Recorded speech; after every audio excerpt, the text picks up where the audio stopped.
Hello hi friends, అందరికీ నమస్తే. Welcome to Kira Karthik channel. నన్ను చాలామంది, నాకు తెలిసిన వాళ్ళు ఎవరు కొంతమంది చాలామంది అడుగుతూ ఉన్నారు, కామెంట్లో కానీ ఇట్లా అడుగుతూ ఉన్నారు.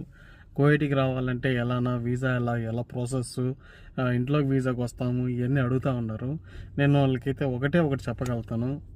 మీరు మీ అప్పులు, ఇంటికాడ అప్పులు కానీ లేకుండా మీరు బలాదూరుగా తిరుగుతా ఏదో నెక్స్ట్ స్టెప్ వేయాలనుకున్న వాళ్ళు కువైట్కి రండి. లేదు ఇంటికాడ అన్నీ బాగున్నాయి, పని చేసుకుంటాను, మనం తిరుగుతూ ఉంటాం కదా, బేకార్ పీరు అవన్నీ తిరగకుండా నీట్గా ఇంటికాడ ఉన్నాం అనుకుంటే ఇంటికాడ సక్రంగా లక్షణంగా పని చేసుకుంటూ బతకండి. వీడికి వచ్చారనుకోండి, ఏమంటారు, మనకి ఇక్కడ ఫ్రీ వీసా దేంట్లో వస్తుంది, ఇళ్లలో వీసా వస్తుంది. ఇప్పుడు ఇళ్లలో వీసా కూడా అది కూడా వ్యాపారం అయిపోయింది. అది కూడా డబ్బులు తీసుకునే ఎంతో కాదని ఒక 60-70 వేలు ఇక్కడ కోవిడ్ దినాలు ఎట్ట కదన్నా వాళ్ళు కోవిడ్ వాళ్ళు ఇస్తారు కొంచెం డబ్బు. ఆ డబ్బు కొంతమంది తీసుకుంటారు. మన దగ్గర కూడా మళ్ళీ 20-30 వేలు తీసుకుంటారు. అది తీసుకొని వచ్చి ఈ కోవిడ్లో పడేస్తారు. కోవిడ్లో పడేసినాక ఆ ఇల్లు ఎలా ఉంటుందో ఏమో అన్నీ నువ్వు కొత్తగా నేర్చుకోవాలా. తలకాయ నొప్పి అంటే మనశ్శాంతి ఉండదు. ఫోన్ ఒకటే పక్కనే పెట్టుకోవాలి. వాళ్ళు పెట్టిన మెసేజ్ చూడకపోయినా తిట్లు, చూసినా తిట్లు, చూసి నాకు రిప్లై అయిపోయినా తిట్లు.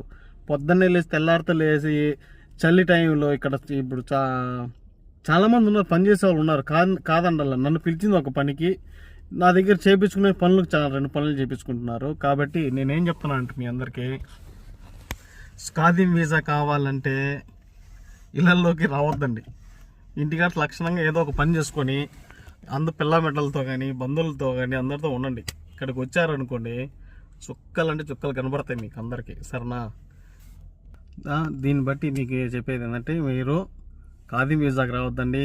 ఇంట్లోకి వచ్చి మీకు కష్టంగా ఉంది, అప్పులేమి లేవు, మాకు ఈ డబ్బులతోనే సరిపోతుంది అన్న వాళ్ళు అయితే రావండి. అప్పులు లేకుండా ఈ డబ్బుతో మీరు వీసా ఖర్చు పెట్టుకునే డబ్బులు ఇక్కడ అంత ఏదో సంపాదించుకోవచ్చు. సంవత్సరం 2 లక్షలు 3 లక్షలు సంపాదించుకోకపోవచ్చు. దాని మించి ఏమీ రాదు. మన ఇండియా కాడ 10,000 వస్తుందంటే ఇక్కడ 15,000 18,000 వస్తుంది. అంటే ఏంటంటే మన ఆడికి ఈడికి 8,000 తేడా డిఫరెంట్తో ఉంటాము. ఎక్కువ సంపాదించే వాళ్ళు కూడా ఉన్నారు, కానీ మనం ధైర్యం చేయలేము అంతా వాళ్ళు చేసినంత ధైర్యము. కాబట్టి మనము సింపుల్గా మన కష్టపడి బతికిపోయేవాళ్ళం కాబట్టి మన ఇంటికాడ చూసుకోండి. లేదు ఇంకా ఏదే బాగుంటుంది అనుకునే వాళ్ళు వచ్చి, అప్పులు లేని వాళ్ళు, అప్పులు ఉండాలా కానీ ఇది తక్కువ, ఏదో 3 లక్షలు 2 లక్షలు ఉన్న వాళ్ళు వచ్చి చేసుకుని ఇళ్ళకి అయితే సెట్ అవుతుంది. నాకైతే కొన్ని సమస్యలు చాలా ఉన్నాయి, నేను చేసే నాకున్న అప్పులు. కాబట్టి నాకు ఇంట్లో పని సెట్ కాదు, నా జీతం సరిపోదు.